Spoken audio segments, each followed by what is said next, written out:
All right, folks. It is time for Titanfall 2. I am a huge FPS nut. I love FPS games, and I'm excited for the Quake Fall run later today, or excuse me, on Sunday, the Quake run. But Titanfall 2 sits a special place in my heart because it's got an amazing campaign, incredible movement mechanics, and multiplayer that has brought me joy not since Starseed's Tribes, honestly. So I am very honored to present Lord Fluffy with you to you all and to demonstrate the amazing Titanfall 2 any percent run. Good luck to Fluffy. I'll take that as my cue to start talking. Hello, everyone, and as you heard, this is Titanfall 2. Don't worry about the background. This is just something called custom. Anyway, so before we get into the run, I have a co-commentator here that is going to help me for either a small or a large amount, depending on how I'm feeling. But go ahead and introduce yourself, Forte, my guy. I'm Forte. I am another Titanfall 2 runner, along with some other games. And hopefully, between Fluffy and I, we can give a good show for Titanfall and good commentary at this hour. It's one of, I think, both our favorite games, and it's a fantastic game. Yeah, absolutely. Titanfall 2. So if you don't know, Titanfall 2 is a game that runs on a modified version of the Source engine, which means that a lot of this run is going to be using some Source engine holdovers, most notably air strafing and bunny hopping, or in this case, the variant of it called slide hopping. So as we're going to quickly count down here, we'll be starting on go, and then we'll get into the run. So 3, 2, 1, go. All right, so as I mentioned, runs on a modified version of the Source engine. But alongside those Source engine holdovers, we're going to also be seeing a wide array of parkour mechanics like double jumps, wall running, wall kicks, among other things, in order to be able to speed through these games as fast as possible. So I'm going to let Forte explain the basic gist of the movement that I'm going to be doing here as I go right into it, as I focus on trying to do something good in the first little bit here. Yeah, so as we talked about Source Engine, air strafing, the basic principle of that is while you're in the air, you are going to want to hold the direction. So in this case, if you're looking at like a normal WASD, A, you want to look left, D, as you hold D, you look right kind of deal. And you're going to build up speed. As you can see, the speedometer just quickly building forward. And as we go through the opening here, or the gauntlet, you get the basic tutorial section of the game. So we're going to be, as we said, it's a variation of the basic sorts and stuff. So we have slide hopping, so we get a bit less friction while we're crouching and sliding, so we can keep our speed a lot more. And then we're going to actually skip the reloading animation. It's supposed to teach you how to reload, and we also grab this EPG, or grenade launcher, to use in this section.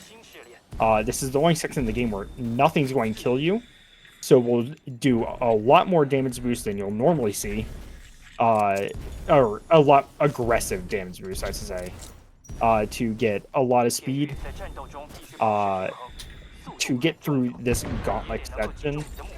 And move on with the tutorial here. And this was pretty good, minus having to throw away one of the grenades, unfortunately. Yeah, my mouse wheel, unfortunately, has been malfunctioning the last couple of weeks, and I haven't had the money or the time in order to get a new one, which hopefully should change soon. But yeah, so in this first section of the game, we have what is effectively the immortal status. We're in a simulation, so we can't die. So in this part of the game, the way that we do damage boosts is to put them as close to us as possible, or letting the grenade explode in our hands. But going forward through the game, any further damage boosts that we do, which will majority be with grenades, we want to try and time them or throw them in such a way that we end up just outside their kill radius in order to get the maximized speed from that. So that is the first level of the game out of the way and done. This was the training, the tutorial, where the lore of the game, the guy in front of us, which is Captain Lastimosa, is training us to become a pilot. However, at the end of this, the power of the simulation is cut because they're about to enter a fight. So, of course, any non-essential power is being transferred to things like the shields of the ship or gun batteries, etc. So, yeah, there are a lot more movement mechanics to Titanfall 2. Some are very major, some are minor, but there's a lot of stuff that gets used across the run that we may not necessarily get time to do so, mostly because of the fact that, you know, in a lot of cases, the movement techniques are so niche that they get used one or two places in the run and no other place. However, in the next cutscene, we'll be explaining one of the most integral mechanics of this game, and if you've played Titanfall 2, if you've played Apex Legends, you've likely heard of this mechanic, and it is called tap strafing.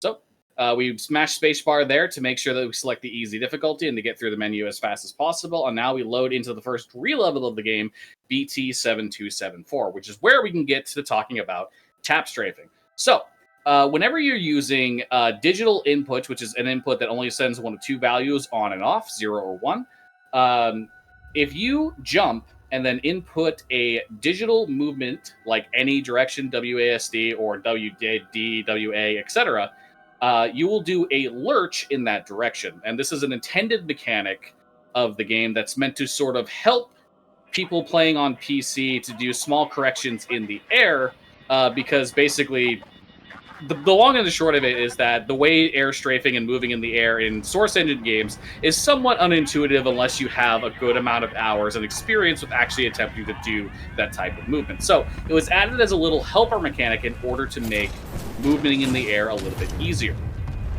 The great thing about Lurch, though, is we can actually take advantage of it to do something called tap strafing. And the reason that we can do that, what tap strafing is, effectively, is it allows us to specifically do like 45-degree or 90-degree lurches in a direction while we're doing some air strafing to subvert the low air acceleration value of the game. So in the long and the short of it, air acceleration, you're turning in a direction and holding that direction. Air acceleration determines how quickly you can move your camera and strafe in the air without losing speed and still gaining speed. Tap strafing allows us to subvert the relatively low air acceleration value that we have in Titanfall 2. Okay, so this is a little brief bit of gameplay here, and I'm going to show off a tap strafe right here so you can see my movement value is overall low, but right here I'm going to do a quick 90-degree turn, and I kept most of my speed through that turn, whereas if I tried to do that without tap strafing, it would have pretty much killed my speed entirely. So we've now entered a cutscene here. This is the infamous 18-hour cutscene. In the community, we have a little thing that's part of the auto splitter for this game, where we can auto load an already existing quick save that we have in the files. And what that does is it loads that quick save and then injects all the time that we would skip into live split that allows us to skip this cutscene but still act as if we sat through, which is a nice little quality of life thing we've done, because this is one of the longest cutscenes in the game. It's right at the start of the run. However, for a marathon setting, it does allow us time to explain more mechanics, and it also allows us time to hand anything off to any messages off to the host. There we go. That's how it works.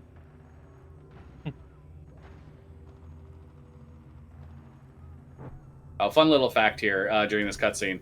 If you put your cursor over Richter here in front of us, and then you hit this, you click over top of him, you actually see his jacket will be kind of like, it'll be like glitching back and forth. And I think that's just a very funny interaction that you can have in this cutscene. It's great. There's like 4 different things you can do this with, and they're all in like really weird cutscene positions, and it's funny every time.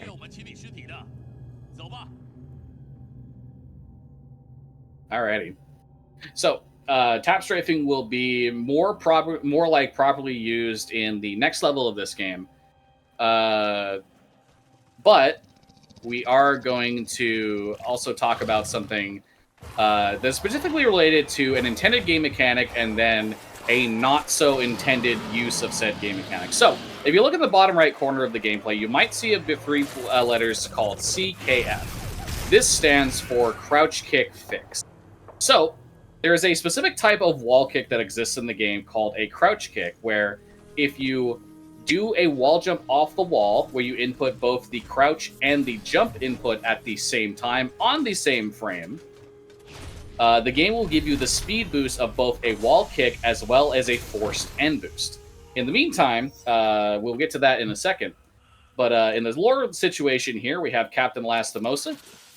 He saved us from the Titan attack in the 18-hour cutscene. However, unfortunately, he was bravely injured in that. So, unfortunately, Lastimosa will be experiencing his last moments, and he will be transferring control of his Titan, which is BT-7274, as well as giving us as well as giving us his jump kit and his helmet, and basically promoting us in a field promotion to acting pilot, which is a very rare thing to happen in the lore of the game. So, with that being said, I'm going to let Forte hand over here, and Forte can talk about... actually, no, hold on. I'll keep going here for a second, and then I'll hand it over to Forte a little bit later. But this first part of BT-7274 is actually very interesting because, unlike the rest of the game where we have a double jump available to us, this first section of BT-7274, we don't have a double jump available to us because our jump kit is, in the lore, calibrating to our body. So, we have to be very precise and very intentional with all the jumps that we put in our routing through this section. It's because movement mistakes in Titanfall 2 can generally be corrected with double jumps, but because we don't have that available to us to start, we have to make sure that we're not going to be making any errant jumps that are going to send us into a pit. So this opening sequence here is a lot of slide hopping, air strafing, and taking specific lines to try and gain and keep as much speed as we possibly can, making use of the various parkour mechanics, like right there, to skip a circle room. We're going to see a little bit of a tap strafe to keep my speed and go 90-degree turn. Now we're going to come onto the wall, do a crouch kick, and take a specific line here. Whoop, we had a little bit too much speed, so we actually went over the part where we wanted to land on, which was the plant. No big deal. We still crossed the gap, which was the Death River. Wanted to make sure we avoid that. And right up through the end here, we're going to do a sequence where we're trying to keep our speed up that hill. And as we reach this wall, the game is going to give us access to our double jump. From this point, we have access to our full array of parkour movement. So now we're going to make use of those parkour movements. Wall kicks, slide hops, double jumps to maintain and get whatever speed we can. Barrel being the worst. Barrel boss. Barrel boss really ruining a pretty clean battery one. With that said, so right now we're grabbing 2 batteries for BT. We're going to do something coming up here called a slant boost. When you hit geometry in a certain way that is at a certain angle, you get this huge boost of speed. We're going to kill these 3 enemies with the grenade and put in our first battery and enter a section called Ravines. Like Fluffy had said earlier, we have crouch kicks, which is a mix of a wall kick and a force end boost. But a wall kick, unfortunately losing their double jump there. A wall kick is, as you approach a wall, you can jump within a certain number of frames and get a speed boost depending on how quickly afterwards you do that, and you can just build up an immense amount of speed with them. And then the force end boost,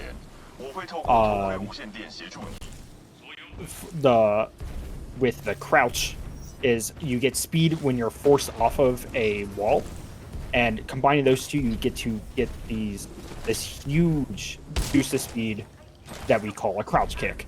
And so through Ravines there, Fluffy did that to keep a lot of speed. Unfortunately, had some small catch-ups, but not horrible, but a fairly clean battery 2 here up until I was going to say up until these vents, and then the second half of vents was beautiful.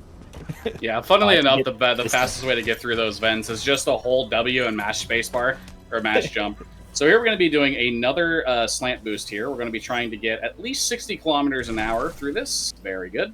Oh, So yeah, now we're going beautiful. to transfer that speed all the way over to this section where we're going to be doing, hopefully, 2 frag throws that are going to kill all of these stalkers. Looks like yep, I did miss this one over here. Just need to take one more step here, one more shot to take it out. And now we insert the second battery, which is the pilot movement of this level, done and done.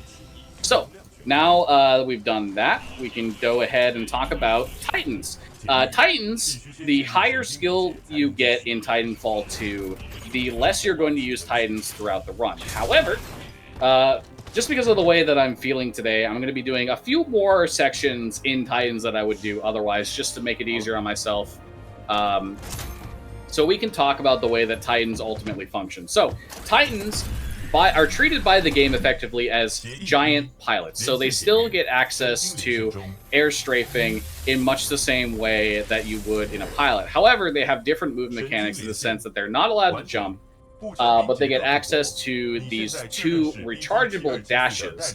And because these dashes slow down on terrain, the ideal situation that we want to do with the Titan dashes is we dash from high ground to low ground. And while we're dashing from high ground to low ground, we maintain all that speed from the dash, as well as get some air strafing in to get a bit more speed during that.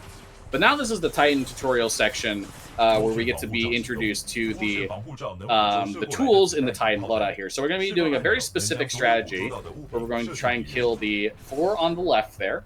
That's going to spawn some more in the middle. We're going to hopefully take out all 4. Very good. Now we're going to hopefully take out those 2 guys here. Very good. That'll get to the second section of the Titan tutorial a little bit faster than if we did it with just the normal way the Reflex wants to do. It's a little bit more proper usage of the missile pod and the reflex here in order to take them out, and we've saved a little bit of time there. And now we're going to get into what is effectively meant to be the first boss fight of the game. It's just sort of an introduction to Titan fights, but we're not going to treat it like a normal fight. We're just going to treat it like any other situation, where it's to say we're going to try and kill it as fast as possible.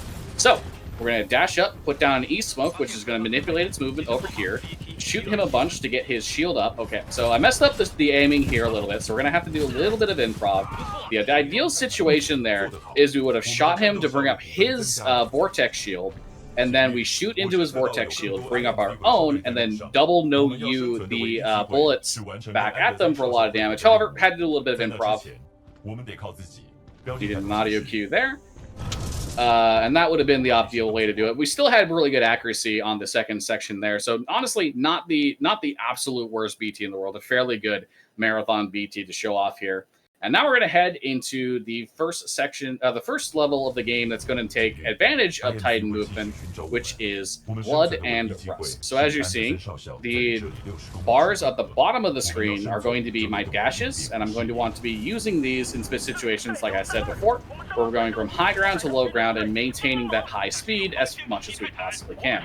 So we dash off, hold crouch, do a bit of air strafing, try and get as much speed as we can in these situations. Going to take advantage of the properties of unit collision here to do something called Tone Slide, where we dash on top of the Tone Titan's hitbox there to take advantage of the extra speed that we can get. And now we're going to disembark from BT here, and we're going to be doing a bit of a Titanless movement through the last part of this first section here. Normally you're supposed to go through this with the Titan, but if you are very good with your movement here, you can actually get through this a bit faster. I did do this cloak a little bit early, so I have to be a little careful. Okay, no big deal. Managed to get through, no problem whatsoever.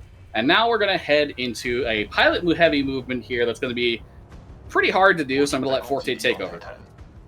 Yes, so we're going to head into a section we call Canals, but Blood and Rust is really going to take advantage of that tap strafing we had talked about earlier. Allowed to make 90-degree turns essentially while keeping most of your speed, and so that's kind of the name of the game here. So Fluffy's going to come through this section, kill this guy to get him out of his way, keep his way, and then kick off this wall, and then do what is called a double wall kick, where you essentially, you're not intended to jump off the same wall twice, unless you fall distance, and we can use that to get the distance we need to get across that that canal quickly, and then take that speed and bring it into these hallways, and then with the use of tap strafing, get a lot of keep most of our speed to head into these sections here. Blood and Rust is a very corridor heavy level. It's probably the tightest of all of them, and so a lot of the gameplay is how do you keep speed and making sure the grunts stay out of your way. So Fluffy is now going to do a climb and then use another mechanic called a bump launch. So when you hit a wall while crouched, it refreshes your double jump. And so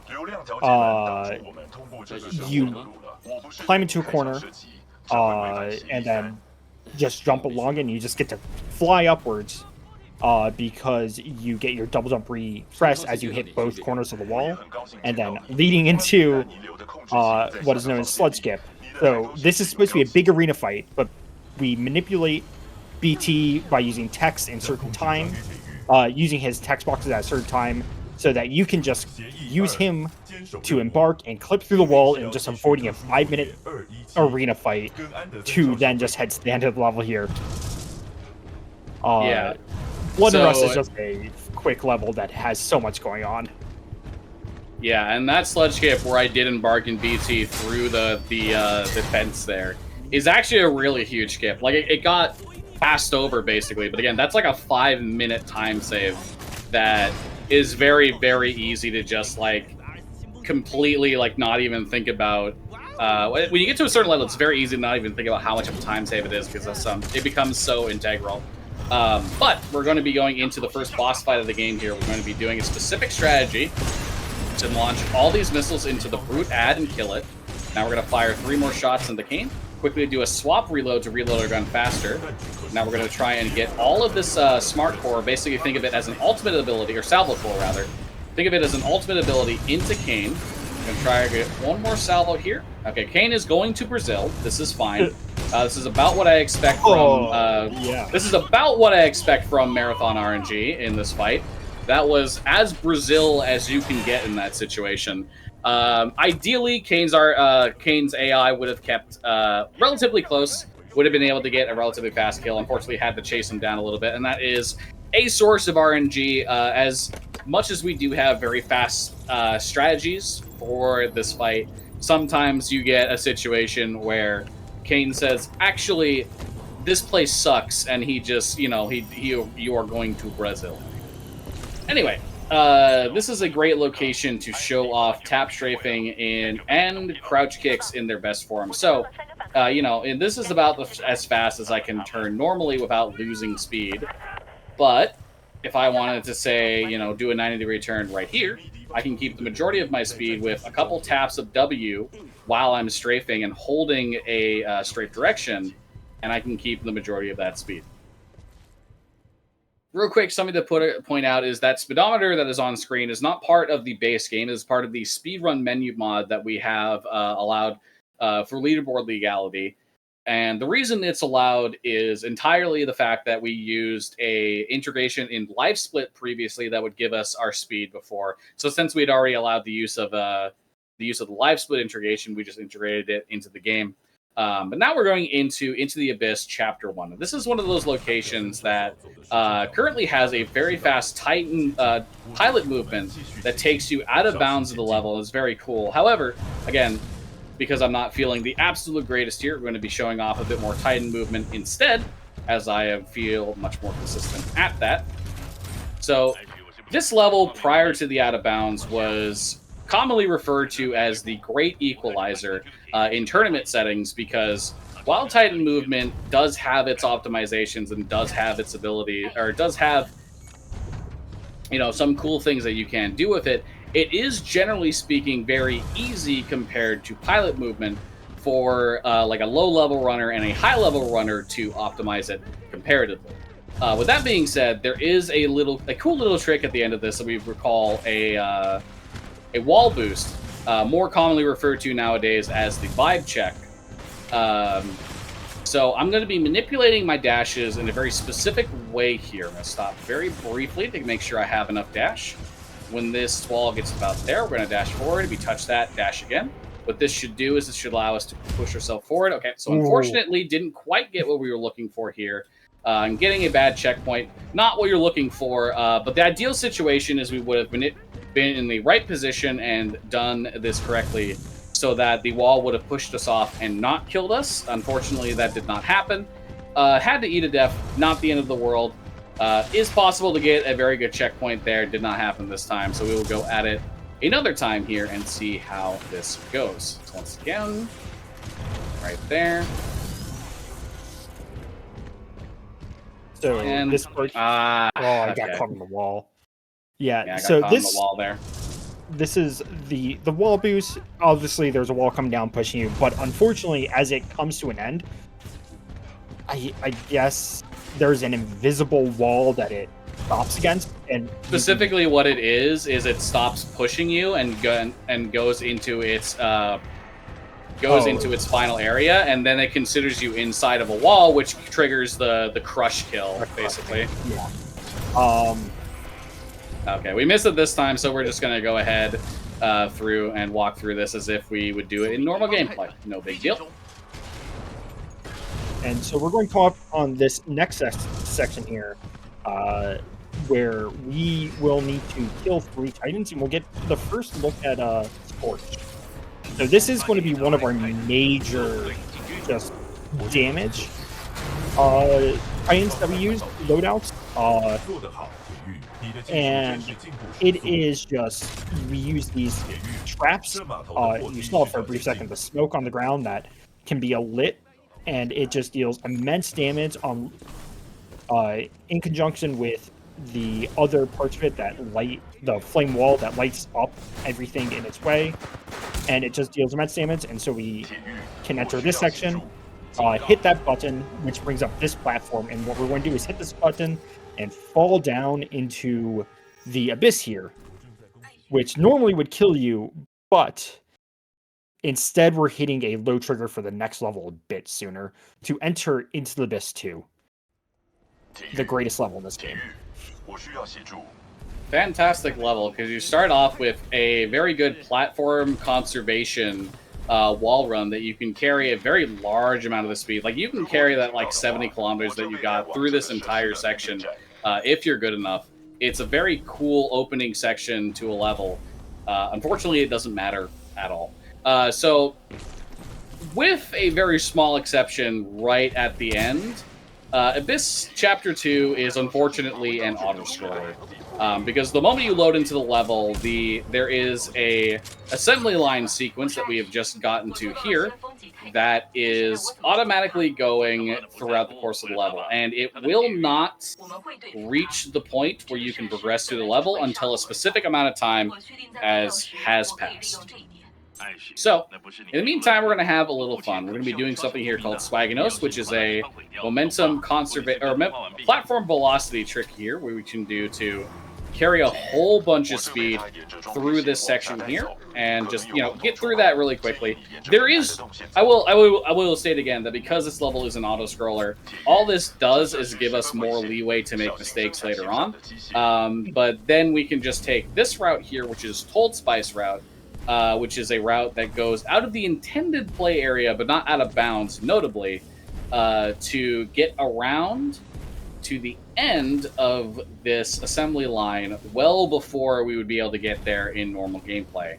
And the reason that we do this is basically because it is not only safer, but arguably easier than going around the normal way as well. So while we're here, we can do a funny little thing where we set up the arena that we're in by taking out certain enemies. Oh, I'm just going to do that for the ticks being really rude today. Yeah, ticks are being aggressive today. punch that guy out.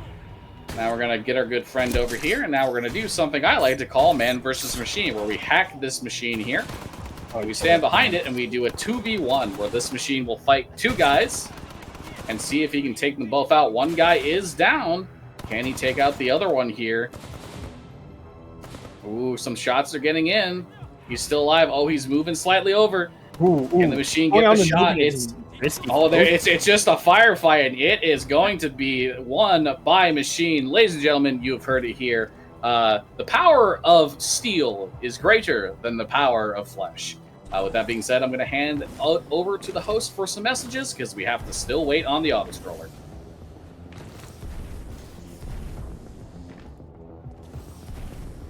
Thank you very much. We still have the voice actor cutscene donation to incentive donation to fulfill. If you can affect the marathon through your donations via our incentives. To add your donation to an incentive, scroll to the bottom of the donation page and click Add Incentives. Then, pick an incentive on the left, mark your choice if it's a bid war, and select Add. For another list of incentives, type !incentives in chat. We have a $25 bid from Thrillho, who says, "I'm just so tired of all these Titanfall 2s."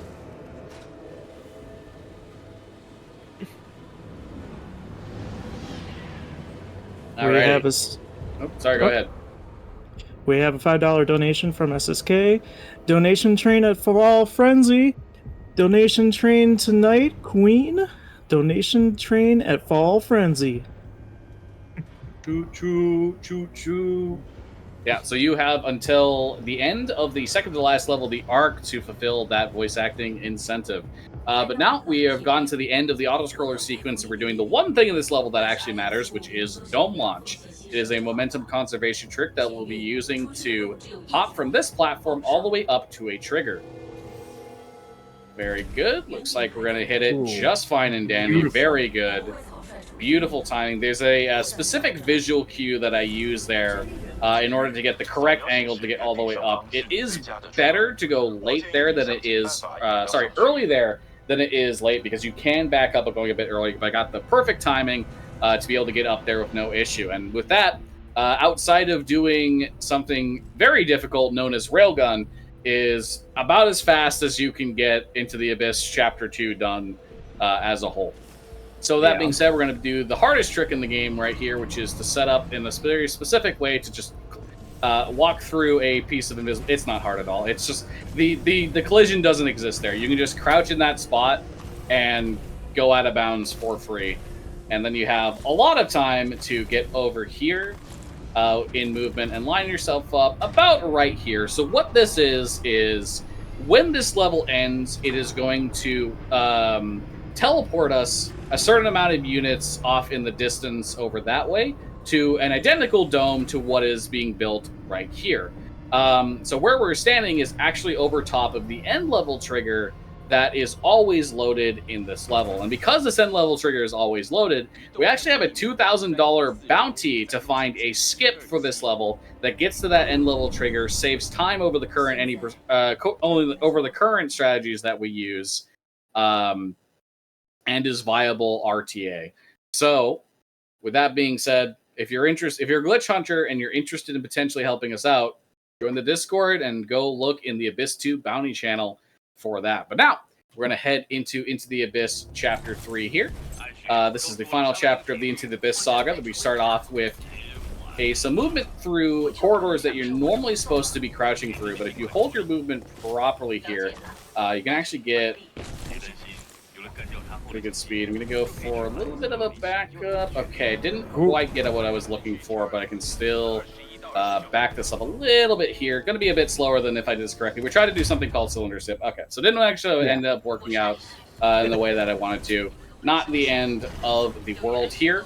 So we're just going to do a more intended route through this section to get up to this railing here. And now we're going to be doing a route that is commonly referred to as Set Caverns, if I remember that correctly, which is routing through here that we use to slide specifically through to get around that. Okay, so we didn't get over the railing like we wanted to, but there is a quick backup here to just ride up on the rails, get up on here, and take that speed boost from the moving platform to get over to BT. Little BT being in a little bit of an incorrect position, but that is no big deal. Now we're in Titan movement here that we're going to take to the end of the level here, and we're going to be doing a this upcoming skip has two main variations that we use depending on what you did previously in the speed run. If we did the Titanless version of Abyss 1, as I mentioned before, we would do something called E-Smoke Ash Skip, but we're instead going to be doing a Hover Ash Skip. So what's going to happen is when we get around to this part of the level here, I'm going to dash off and use the hover ability of Brute here. I'm going to get on top of this railing right about here. Then I'm going to disembark. So since we're in a situation where BT can't actually stand there, it looks for the closest location that both BT and Cooper can be by looking for the nav mesh that that BT's AI walks on. And it just so happens that the closest piece of nav mesh that is there ends up being out of bounds, which allows us to clip out of bounds. I'm going to take a little bit safe here by just waiting for that second boost to make sure I can get across. We do another disembark clip there. Same thing, it finds a piece of nav mesh that we can do in a different part of out of bounds. Then we can use the hover ability once again to get on top of this out of bounds area here. And thankfully we can hit the end level trigger from out of bounds, finish the level, and move on into Effect and Cause, which is, you know, if you've played this game before, this is the level that you remember. If you've heard somebody talk about this game before, this is the level that they're talking about. Yeah, it's a fantastic level, and as you'll see, we'll be jumping between kind of two different timelines here. A very messy present and a very clean past. And that makes this set of levels very interesting and how we approach it. So coming off here, we got some very basic movement to do this. Entry into a frag boost here. Like we said, because this jumps between two timelines, that makes it very interesting on how we have to handle things. If that frag killed us, and then as it was transitioning, the game would actually crash. So we have to take it very safe. We have very specific timing for that to get the most speed out of it as we transition, and then we grab Major Anderson's helmet here. So lore-wise, once Lastimosa died, our goal was to meet up with Major Anderson here. Or Anderson here. I don't remember if he's a major, but and so essentially we fulfilled that, and we now are learning what Anderson is here for. And because Anderson is also dead, we essentially get his goal now, which is to investigate this facility. But he has, like, we have Cloak, the thing that has made us invisible. Anderson is very sus. Anderson instead has something that has caused things to go through time. And so now we are essentially in the wreckage of that, and we're jumping between the timelines as much sense as that can ever make. But, so there's a cutscene, we're now up here, and we're up here because we're going to do something very specific. BT is going to throw this light up here, and while it's being thrown, we're going to catch it midair and skip like about 10 seconds of going up the zip line, and then we hit a specific text line, which we've been doing all game, to have the text progress faster, so it will move the game along. And then we're going to walk this next door, which again, something that comes up very minorly, but we can, if it's a scripted event, we can actually walk through enemies as they come through doors, and then set up for something called FTL, hopefully. FTL, very difficult trick called Fast and Light, and the hope is that we can essentially keep the speed off of hitting this laser all the way through this hallway.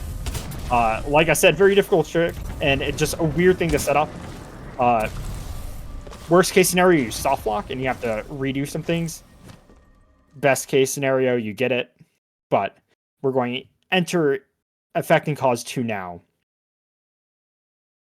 which is a very fast-paced and slow-paced level in different ways. So, the time swapping that was happening automatically in the first part of Effect and Cause, we can now control that here with one of my favorite prompts in video game history, which is, press button to time travel. And basically, Effect and Cause 2 is a really cool level in that regard because of the speedrun. As well, in normal gameplay, yeah, you're swapping between time, but like in a lot of places in this level, you're swapping between time very rapidly in order to set up different things like a frag boost timing. Unfortunately, I ended up dropping it instead of throwing it there, thanks to my mouse wheel. Not a big deal in the world. Most frag boosts in most locations are not actually required in order to get certain things to happen, so it's not the end of the world if you don't get the frag boost. You can just keep your momentum. The number one thing I say about Titanfall 2 is, to new players is that you should not necessarily worry about getting speed, you should worry about maintaining speed, because if you're going through like a 30-second long section and you go 70 kilometers an hour for 5 seconds, but then 30 kilometers an hour for 25 seconds, you will end up going through that section slower than if you just maintained 50 throughout the whole thing. So this section here is a little bit unfortunate in the sense that we have to wait out 2 scripted dialogue sequences that we're going to be using audio cues for to try and get like boost through them as fast as possible, which we're going to do a setup here for the second one here, which is going to involve me lining myself in a specific manner. Then I'm going to wait here and wait for a specific audio cue, shoot my shotgun twice, throw a frag grenade, and hopefully that frag grenade will blow up and give me a good boost here. So I'm going to wait for the audio cue.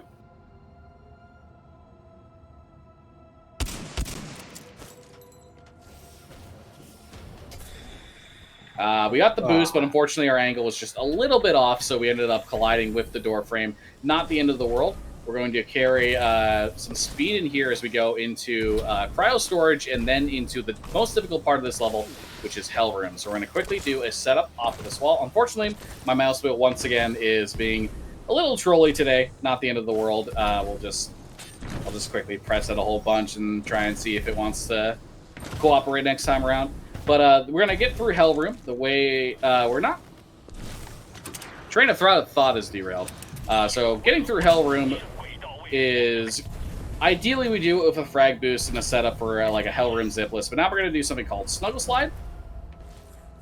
The actual details and how what I just did works is it's hard to explain very quickly, but the long and the short of it is it's platform velocity shenanigans, and I highly recommend you look up the video by Zweek, a member of the community, called Moving Platform and Other... What was the full video title? It's a very good video. It's a great video. But platform velocity is a complicated subject that essentially comes down to when you're on something, it sets your base velocity to that, and then when you jump off it, it tries to adjust for that, and it's really and that's putting it the lightest way possible. Yeah, definitely recommend the Titanfall videos made by Zweek because they're very informative and also very funny in their own right. So we're in the third level of Affecting Cause. This is the shortest level in the game. The first part of the level, we have to extend this bridge in the patch timeline, get to this trigger, which will cause the arc to explode, which puts us in a time stop situation, which we then have to navigate through. And realistically, like, this is such a cool set piece, having everything be frozen and, you know, laid out in the way that it is. Honestly, like, if you ever play through this game and you have, if you haven't played this game and play through it, sit here and just appreciate how good this looks. It's really cool. That's basically what I'm trying to say. My thoughts are all over the place. That it's wasted, that it's used on like a 20-second chunk of gameplay, because it's a beautiful set piece. Affecting Cause 3, even casually, is a great level. It's actually one of the more, it's maybe my favorite of the 3 parts casually, because the jumping between timelines, you get one of the coolest time loadouts here, and you just don't get to see it in the speedrun for a essentially minute-long level and minute-long cutscene. So that is going to be it for Affecting Cause, and now we'll move into the Beacon. So around the Beacon Chapter 2 is where we start entering like the late game of this run, where every level back to back to back is just has so many movement things and things you have to remember, and any mistake that you make can cost just more and more time the further you get. But the Beacon Chapter 1 is pseudo an auto-scroller.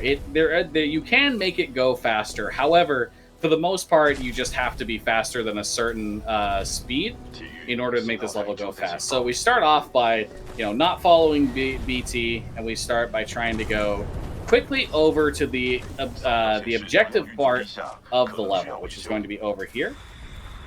I'm going to toss a frag here to try and take these guys out. Do damage to them. Now we're going to specifically try and trigger the critical hit spots on a few of these guys. Okay, so it didn't quite work. Have to take a little bit of extra shot here. Alright, so they're all dead. So once all of the stalkers on the wall of the... What is that, the bunker? The beacon place? I don't know. We'll just call it the bunker for now. The bunker, once all the stalkers there are done, we can head back to BT, and if we time it... Sorry, if we... get back here quick enough, BT will actually skip a significant amount of dialogue. Unfortunate.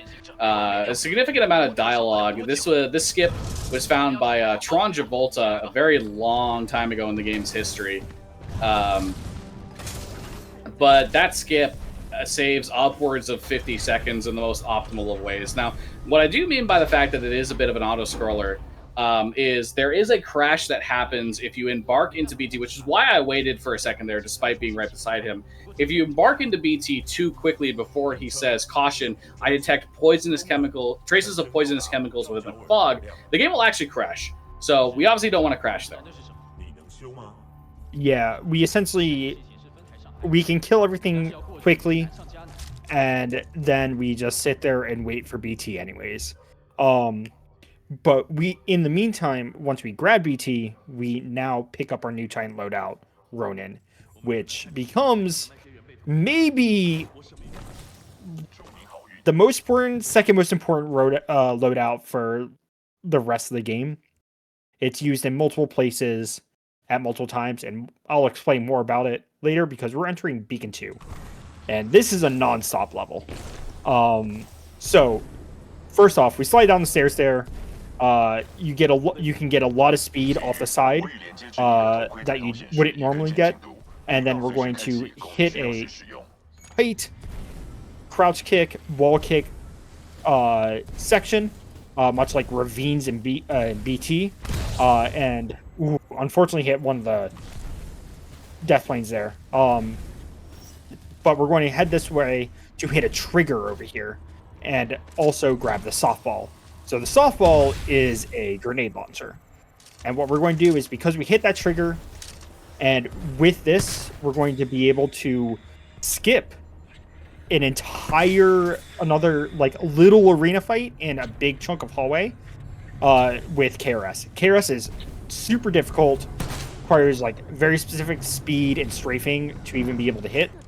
And then we're going to hit this button and head down, strafing all the way to just have some speed, and then head over to grab the arc tool here. So this is the whole reason why this level exists, is us for us to grab this arc tool that allows us to interact with the big green glowing buttons. And one of them allows us to hit this fan, get up here, and then we're going to do another skip coming up in a second here, called Heat Sink. So there's a entire room. Big room has this big fan, multiple of these fan puzzles. And so we're going to use a frag here, get a boost, and just go around it. Instead, hit the trigger at the end, and then just enter the last section here.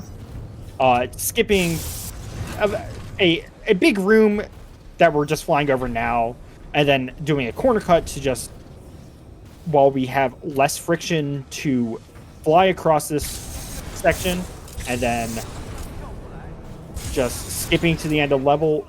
And this was a really good Beacon 2 minus that first death and this bonk that I now curse Fluffy with. Yeah, never until a level is done, you never mention it's a good Beacon 2. You just don't do it. Yeah. Beacon 2 is just one of the most famous ILs in this game. It's fantastic. It's world records like a minute 40 now. I think a minute 30 even. I think it's in the minute 30s now. It's ridiculous. Yeah, it's nonstop. There were so much that went on that level that I didn't even get to explain a good chunk of it. But we're throwing away these frags here because later on we don't want anything in our grenade slot.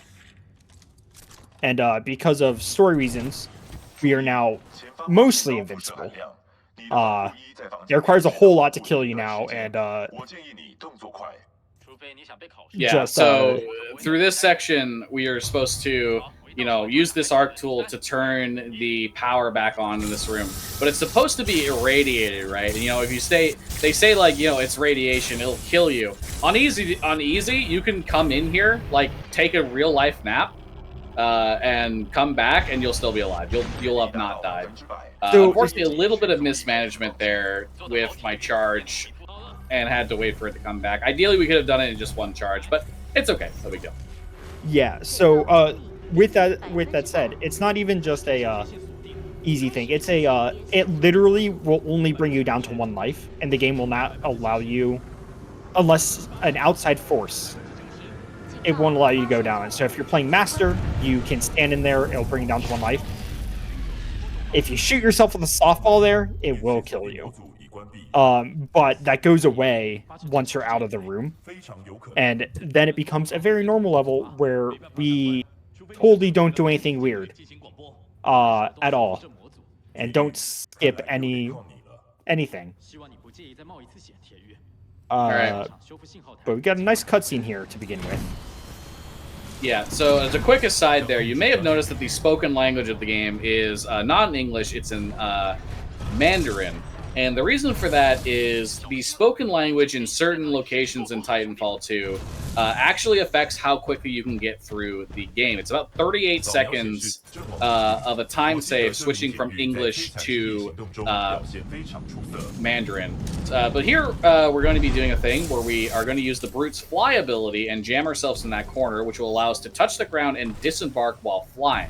That is an unintended interaction, and as you can see, as I'm jumping around here, you might notice that I'm falling a bit slower. This actually reduces our gravity by 15%. This is what's known as moon boots, and it's integral to the upcoming trick we're going to be doing here, which is known as super fastball. Now, I've set up a quick save here just in case before, because super fastball is very cool, and I want to make sure this gets shown off and done really well. But the long and the short of it here is we hold the space bar while we're in this cutscene, and this will cause us to do a frame-perfect jump out of his hand, which will allow us to do super fastball. Enjoy.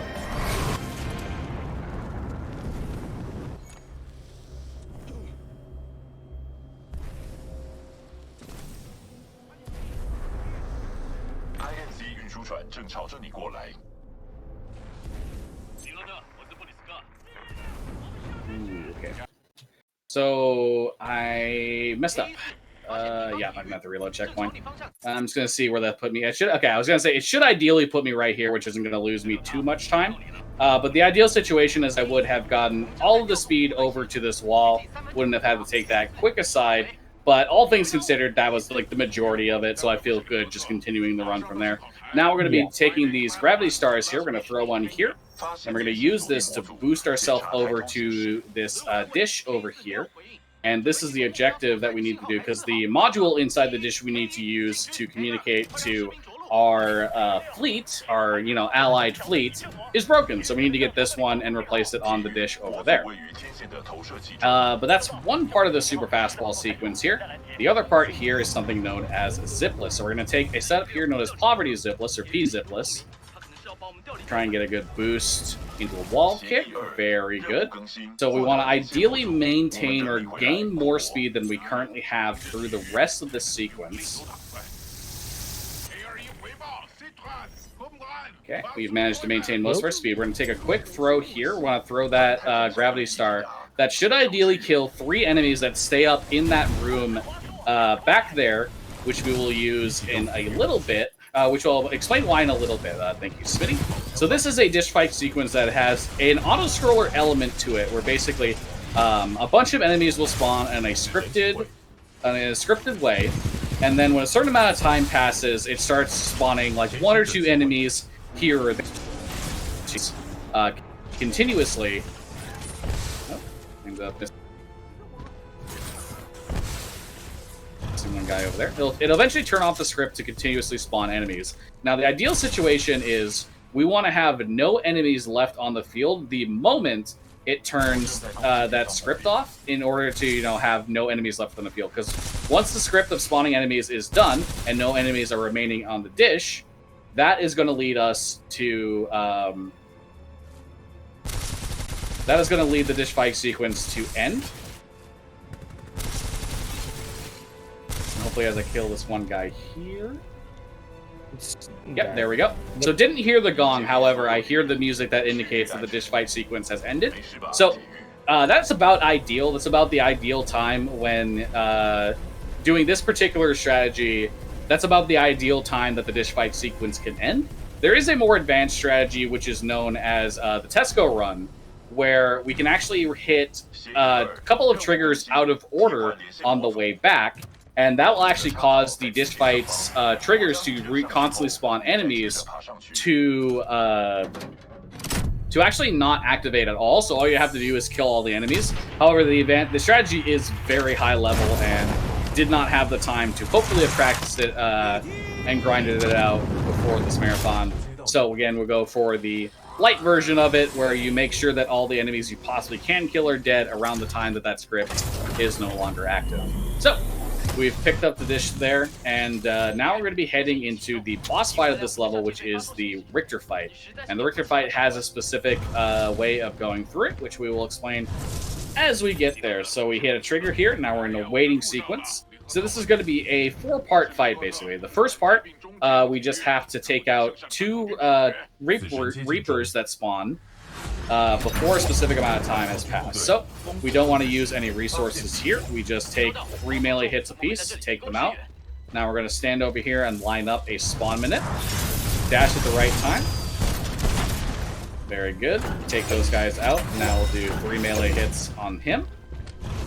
Now we're going to come over here, swap to the Scorch loadout, and look in another place again to spawn minute the enemies. Look up to make sure they're there. Put this flame wall down. Stand right about on this rung, place a flame trap down. Then we're going to look up. This will duplicate the damage of the flame trap as it detonates. We take out those 2 Titans immediately, and now we're going to set up for the final phase, which is the actual boss fight versus Richter himself. So, I'm going to be doing a Scorch strategy here, which is going to hopefully burn him down faster than would be possible with the more common Ronin strat. We will see how it goes. So this is going to start off with putting down a flame wall. We're going to shoot, activate a flame trap and our ultimate, and then put down a burn here. Okay, so he did go into the doomed phase here. However, that's not the biggest deal in the world. We can swap to... Ideally, he would have auto-detonated the moment he entered the Doom state. However, it's not the biggest deal in the world, as we can just swap to Brute, shoot what we need to in order to kill him. Then we do a hover onto that particular ledge, which again does a clip involving the navigation mesh, which gets us inside the building when we're not supposed to. That's known as Elmo clip. We trigger the elevator to start rising, and then we do another Elmo clip to get outside, which teleports BT where he needs to go in order to progress to the end of the level sequence. And that, ladies and gentlemen, is the Beacon Chapter 3 done. With that being said, we got some time here to hand off messages to the host, as this is a 2-minute sequence that I can't skip at the end of the level. All right, thank you. First, I want to say rest in peace, Marvin. We have a $5 donation from Anonymous, less than 3. We have a $2 donation from Helix, donation train at Fall Frenzy, donation train to Night Queen, donation train at Fall Frenzy, and we have a $6 donation from our Stream Tech Sex Rex with smiling imp emoji.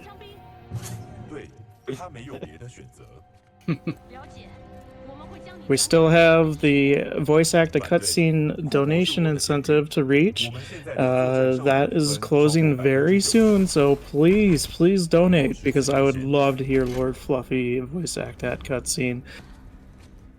Yeah, you got about, I want to say, 15 to 20 minutes left on that incentive to get it done before we're going to have to cut that off. But yeah, no, this has been a pretty good run so far, aside from the shenanigans on Wall Boost. And yeah, like as I said earlier in the run, there's so much stuff that just like goes by in a flash that we just don't get to explain, because this run just goes by so quickly. But we're going to be heading into here what is one of the coolest levels in the game, which is Trial by Fire. And the reason why this level is cool is because this level used to be entirely like unique in the sense that where every other level in the game is either hybrid Titan and pilot movement, or exclusively pilot movement. This level used to be the only level in the game that we used to do entirely in Titan.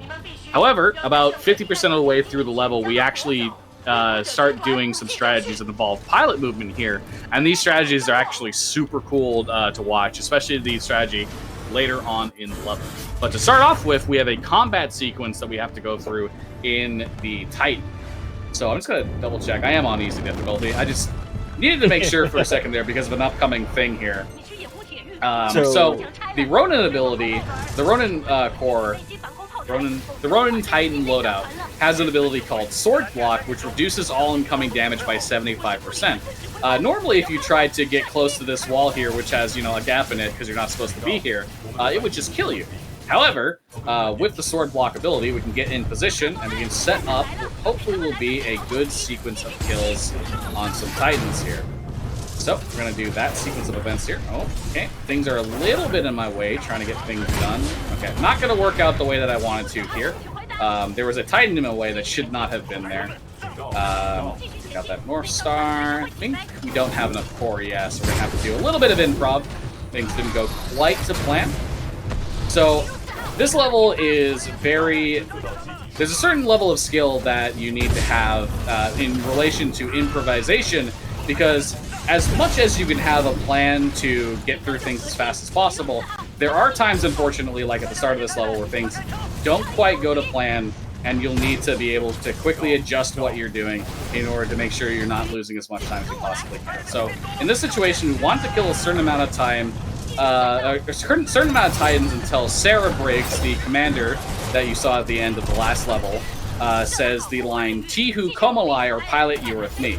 That means that the next sequence of the level is available, which is this sequence through this tunnel area here. So through this sequence, we want to build a specific amount of core, then we want to take out this Reaper and that Titan that we just took out. And now we're going to be doing Triggerless. This is a pilot movement that actually goes around the triggers in the level that spawn additional Titans. And this is technically slower than the most optimal route. Okay, so I'm going to have to just embark into BT here because my pilot movement wasn't amazing there. But ideally, you know, if you just did this entirely in Titan movement, it would be slightly faster with the best RNG. However, because the best RNG is very rare, it's actually more consistent and pretty much better overall to go for Triggerless, which is a much more consistent strat. Because the main goal is we need to get Sarah Briggs here to this elevator in order to be able to progress, and the level will not progress until Sarah Briggs is on the elevator. Now I'm going to be setting up for the final part of this level, which is going to be Lone Wolf, and I'll hand it off to Forte to explain. So Lone Wolf is very unique here. What we're going to do, we glide up with the brute core. So you saw that we got that flying ability to get up to the top of the elevator, and then we actually use the brute jets. Oh, sorry, this is really scary. Jet to get moon boots again. But the issue is that, unfortunately, while you're in a pilot situation, you're one hit from death. And so this is using moon boots to go through the levels and the pilot movement to go through the level complete as pilot, and get to the end of the level with a lot quicker than you would be able to with in BT. So we're rounding this corner here. Got a North Star coming up here, which is a little scary because she can block your door a little bit. And then we got this big open field. But luckily, Fluffy still has their cloak again now. Something that they used earlier and lost out because it was a little because they did not hit their wall kick, and then they're going to hit this cutscene. Within the cutscene,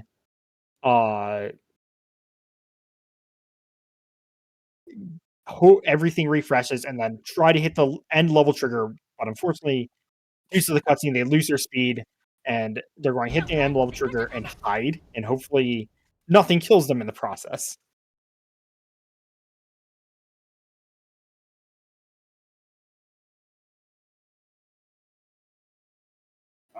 I believe we might have had a disconnect issue there, just based on what I saw in the corner of my eye. If the host of the tech could let me know if that's fixed at this point, it should be fixed here, just so I can. Unfortunately, I think it was just Lone Wolf. Yeah, it's like the worst place for that to happen. Unfortunately, yeah, Lone Wolf is so cool. Okay, let me just double check here. Yeah, stream. Okay. Good to know.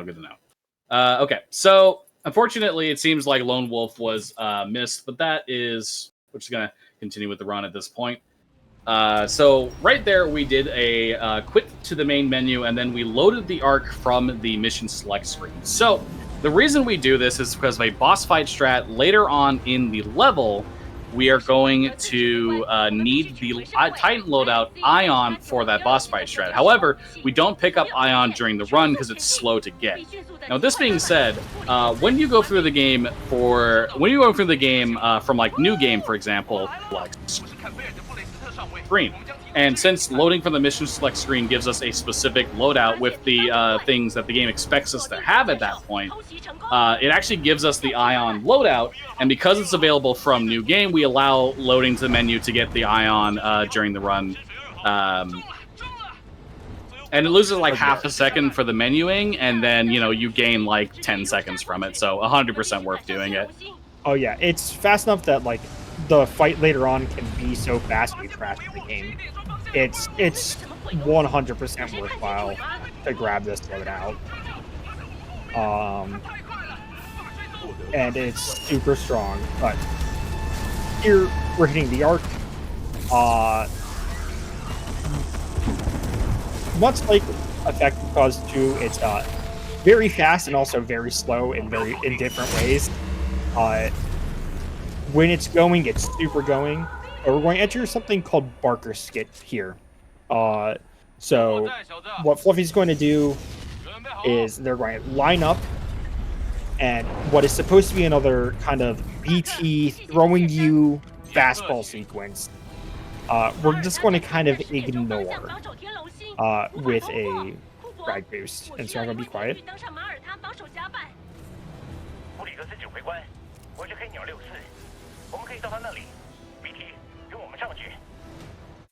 Yeah, unfortunately, didn't quite get the proper positioning there, so the frag did not roll where I wanted it to, and we did not get the speed we needed to make the skip there. So I'm going to try this again.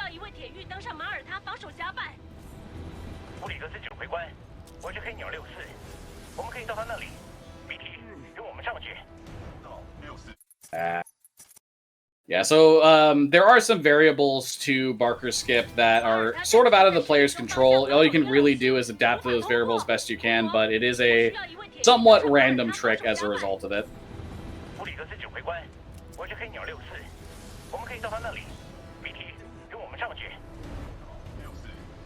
Ooh. Please. No. Okay. It didn't give me my double jump back, even though I landed on it, which is sometimes, it triggers what you touched as like a wall instead of a floor, unfortunately. So gonna have to try that again.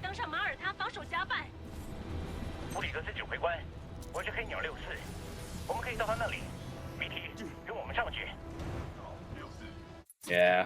Unfortunately, not being very kind to me here, and we're just gonna have to keep going at it until we can get it. And if it doesn't happen in a few more attempts, we'll just take the massive time loss, just get thrown by BT, since things haven't gone the greatest in some places this run.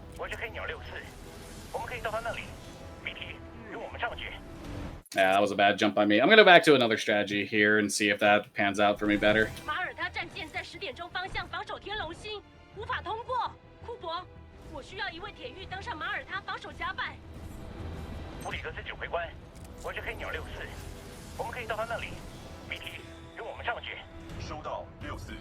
There we go. First try with that strategy. So, okay, we can continue on with the level at this point. That was called Barker Skip. Coming up here is going to be a little thing called 6-4 Skip, which is a follow-up where, the 6-4 is supposed to, carry us to a specific point and then we jump off. But we can actually jump off of them very early to carry some momentum with them. And from here, we're going to make sure to take out these two guys as they're trying to open up, trying to turn on these those stalkers to attack us. But if we take them out, the door to the elevator will open. We can head on in and continue on with the level at this point. Alright, so for this sequence, the game wants you to take out all 3 of the gun batteries, but it actually only checks for the final gun battery in the sequence. So if we take out the gun battery here and then take out all the enemies on this battery, and yeah, there we go. That is going to get through this sequence and cause the next section to start up here. So we don't want draws to come down first. If draws comes down first, that's a soft lock. We have to reload the level. Very rarely happens, but can happen on occasion. And something that we haven't mentioned, because Barker Skip took some time, is Barker Skip completely breaks this level. While all the things I'm about to mention don't happen all the time, they are things that only happen because we did Barker Skip. So, draws can come down and soft lock the level. A member of the 6-4 can fall through the floor and soft lock the level. We can fall through the floor randomly because of the fall timer in the level bugging out. We can have, a second section later where we have to steer the shipper that we're on. We can have that cause us to fall through the floor and die. We can have a section where that same section we can finish the sequence and then crash and have to do the whole sequence over again. I've had a thing happen where a ship has come through another ship on the outside of the level has come through the walls of the ship and caused me to die. And I've had a sequence where Gates, who's over here and is the slowest person to get to, we require Gates' position to be up on this little scaffolding here. I've had Gates literally stay over here for 30 seconds, even though the sequence that I just went through be done. The arc is broken, and everyone hates it. Yeah, so actually, speaking of weird things, if you shoot Gates and Bear, like you do Richter in the beginning, they have parts of their armor that flap around, like Richter's does. And it's a fun little thing to do while you're sitting here waiting for them to waste your time. All right. So this sequence here, we insert a data knife into the ship, which allows us to, you know, hack things by stabbing something with it. Don't worry about it. But then we can steer the ship with this. And this is the one sequence of the game where I actually use a controller because the analog movement makes flying the ship behind the Malta in front of us, which is the objective here, a lot easier to line up properly. And also, you know, as I mentioned, this sequence likes to be a little bit trolly in the sense that it can bug out the fall timer. It can, you know, cause you to crash. That didn't really go the way I wanted it to. It was a bit slow on the steering, but that is not the end of the world. So now we're coming up into the sequence, the Viper fight sequence. Shoutouts to Valkyrie, the daughter of Viper in Apex Legends. And yeah, this fight is really, really interesting. We used to kind of take out everything around Viper and then just kind of focus them down, and instead we kind of do it the opposite way now. So we're going to hit Viper twice with Ion here. The entire reason why we quit. And then we use Tone to build up a lot of rockets and then just deal damage, and then we're using Expedition, our first loadout, to shoot these rockets and then use our hit scan weapon here to close them out. Use our core on Ronin to clear out the Scorches, and then move up to the beginning here, in which we are now positioning BT for the next section. And this next section is a little scripted, but it's going to be a little bit different if the fight went perfectly than maybe you would expect. Yeah, so when you enter the Viper sub-fight sequence, the ship in front of you is actually supposed to be moving towards you. However, as you can see, the background is all messed up with a bunch of clouds, and this is not how it's supposed to be. This is because we are actually currently out of bounds. So we wanted to actually clip back in bounds, otherwise the wall will push us and kill us. So we do a little bit of a mantle clip there. The moment the wall starts pushing, we mantle twice on that little area, which gets us back in bounds. And now we can head on over and take out Viper, and that is effectively the end of the level, and where we will cut off the voice acting incentive donation goal. So yeah, now that we have a minute 55-second sequence here to the end of the level, I cannot stress enough that the Ark is the type of level where things can go wrong. And yeah, Barker Skip went wrong at the start of this level. Not the easiest thing in the world to get. But everything else went great, which is about as much as you can ask for a marathon setting. Oh, yeah. Barker, there are so many things because it's the tilt of the ship you're on, the tilt of the ship of the 6.4, the distance and height of the 6.4 all matter into it. And so, like, it's unfortunately one of the things you can technically react to and, like, adapt to as it happens. But it's not easy at all to do. And it's at the very end of the run, and it's just stressful. Yeah. Well, in the lore of the game, for the record, this little thing here, the Ark, is the power source for the fold weapon, which is, it's the Death Star, basically. It destroys planets. It folds space and time and blows up planets. It's the Death Star. So we are trying to recover it so the bad guys don't get it, but unfortunately we end up trapped in this situation. And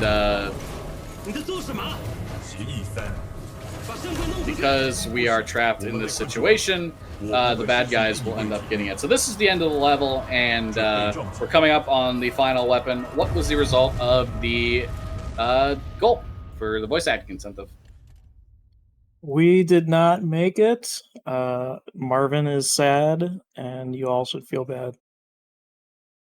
Unfortunate, but we will just head on into the final part of the level here. And so this is about 10 minutes remaining in the end of the run. So what this is we were captured. The ship that we were on that had the Ark crashed. BT did get the Ark inside of his body, but, you know, we crashed. They captured us, and now we're in a situation where the enemy in front of us here, which is the leader of the mercenary group, the Apex Predators. Again, shout outs to Apex Legends. is trying to get the Ark outside of BT so that we can complete his mission. But of course, things don't quite go to plan for him in this situation, but they don't also go to plan for BT either. So, we're going to be spending a little bit more time watching this cutscene at the start here, so this is a great time to hand it off to the host for some messages.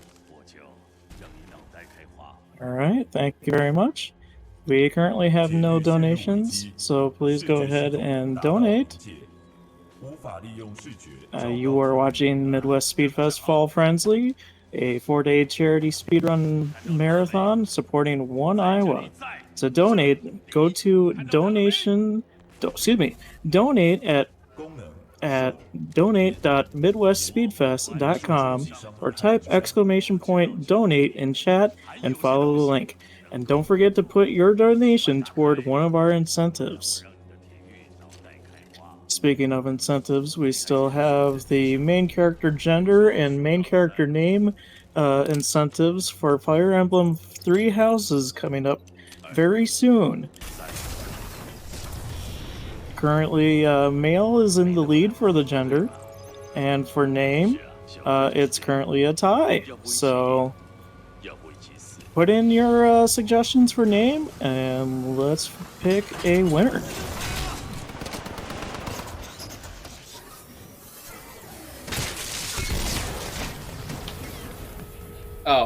Real quick, flashing lights warning coming up on the screen. Please look away if you are sensitive to that. I will let you know when you can look back here, just to make sure that you are safe and sound. Please look away right now if you are currently looking and sensitive. Alright, at this point, you should be safe to look back. So yeah, BT attempted to do something here. The bait Blisk into thinking everything was okay. Didn't quite go to plan. The Ark is now in the possession of the Apex Predators, and we're going to get a small little bit of gameplay here. So this is a trick to speed things along. You're supposed to wait for BT to start talking to you, but jumping backwards into this fire actually makes BT start talking to you a little bit quicker than he would otherwise. So, in this sequence, basically, BT can't really move anymore in the body that he's in, so he's going to rip off his face and give us the Sear Kit, which is the Survive, Evade, Resist, Escape Kit. And inside this kit, we're going to get 3 things.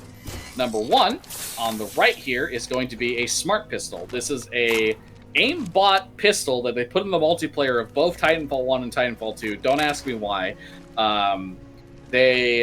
We have a data knife here, which is that same thing we've been stabbing into things to hack it. So don't just ignore the fact that there's one already on our belt. And then we're going to get BT's data core. And this contains the entirety of BT's AI functions, and as long as that is alive, BT will stay alive himself. So, we just did a little thing there called Super Glide. We're out of some cutscenes. You can press jump and space at the same time. That'll give you an immediate speed boost. And now I'm going to let Forte take over. Yeah, so now we're going to handle the rest of this level. We start off here without our jump kit online, and get it back partway through. So Fluffy is going to fly through this, avoiding death because you soft lock if you die, and head outside here. We're then going to hit this tight little section here that is going to be some tight corridors, taking advantage of both. Really just like how good you are at wall kicks, how good you are at your cap strafes, and just keeping your speed to hit what we call vents. These are just 3 quick kicks to hit this outside section that will then have a very quick little jump, double jump, grab onto this wall. Ooh. Little backup to go... I guess the intended route.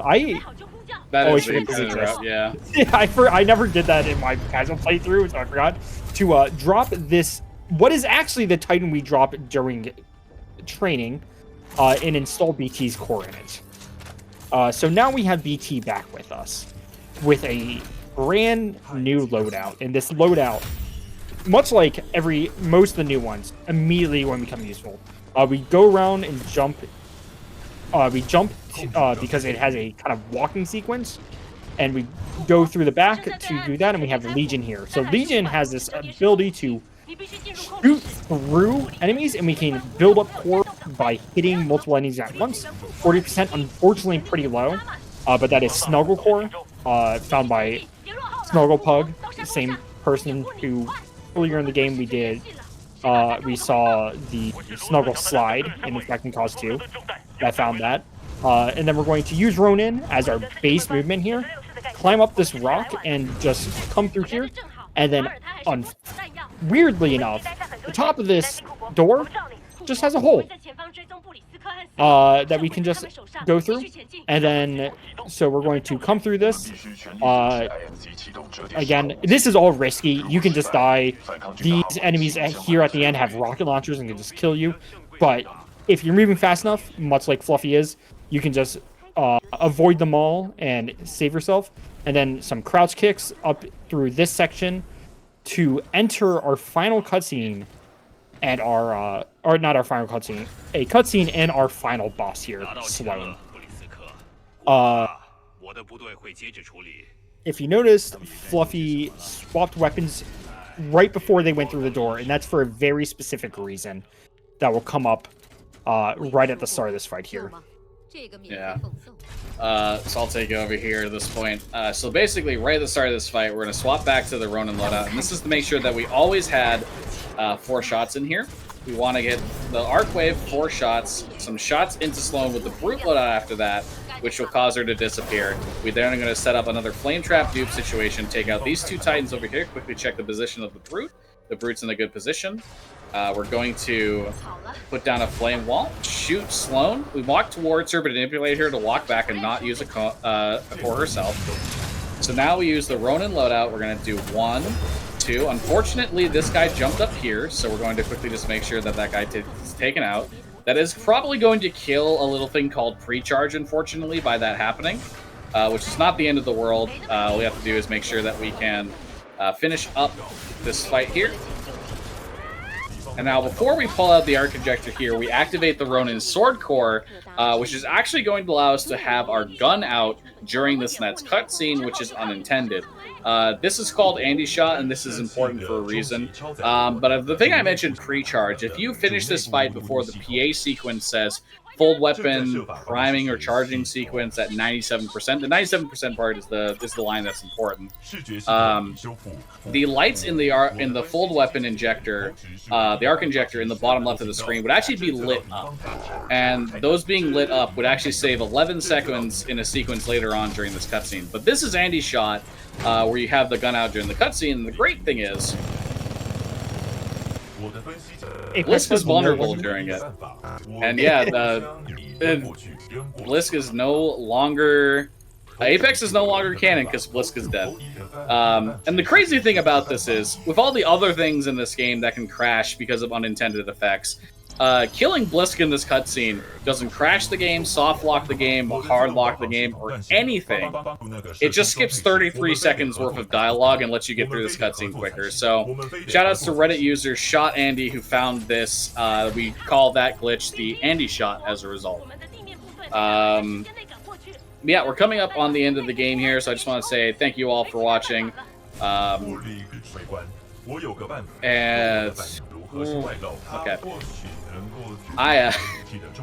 Okay, thank you, Forte, for being here. I would have exploded without needing those breaks from commentary.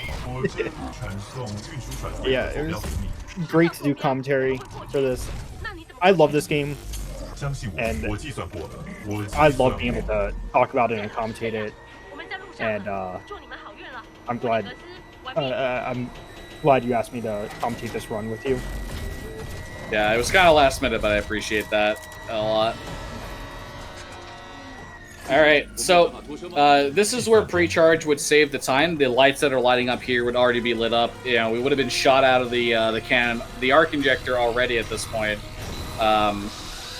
But this is, unfortunately, the most appropriate time to press F in the chat for BT. Godspeed, you magnificent bastard. All right, so we're coming into the final sequence of the game here. Time will be when I lose control at the end of this sequence. I will let you know. So this sequence is going to be starting off with a wall run on the right. We're going to crouch kick and try and get as much speed as we can. We're going to try and hit this next trigger as low as we possibly can to try and get the perfect position to go for something called Hyper Sweepscape. So we want to try and strafe up here to 48. Very good. We'll double jump. Get a slide right here. Very good. Over top the terrain. Time is coming up very quickly here as we hold 70 through that sequence. A lot of speed. Time. Oh, that was a beautiful escape. Yeah, beautiful escape there. Hyper Sweepscape in a run. Hyper Sweepscape in a marathon feels very good. Yeah, that was a fan. Really, just minus that Into the Abyss 1 and Barker, just a beautiful run. There was a little bit of a mess up in Lone Wolf and Trial by Fire as well, but they didn't see that because of the lag. So Yeah, it's no, perfect. no. That never happened. That never happened, everybody. Yeah, no, I don't know what you're talking about. Yeah. All right. So where can people find you on the internet?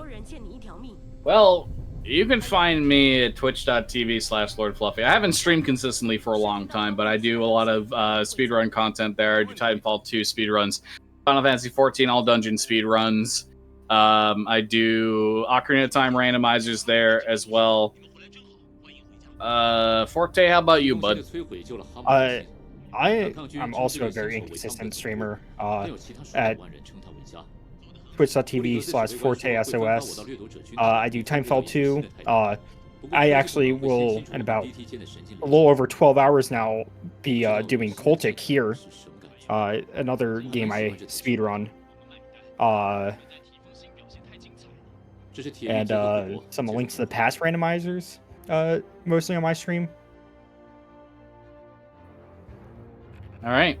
Well, ladies and gentlemen, if you enjoyed this run, want to start speedrunning Titanfall 2 yourself, go ahead and join the Discord. We have a lot of resources for you that you can use to be improving the game very quickly, and also we're very, very good at helping and answering your questions if you have any. Titanfall 2 speedrunning community is one of my favorite communities I've ever been a part of, and this game is fantastic. And I hope I put on a good show, despite my, well, to put it bluntly, I've had sort of like a pseudo fever this whole time, and I hope despite that I still managed to put on a good run. With that being said, I did not do... I'm probably close to estimates, so I'm just going to hand it off. Everybody, volunteers and staff, you're all doing great for this event, and I'm just going to hand it back to you. My name has been LordFluffy. Hope you enjoyed the stream. Just pay attention to the next runs, because they're also going to be fantastic. See you later. All right.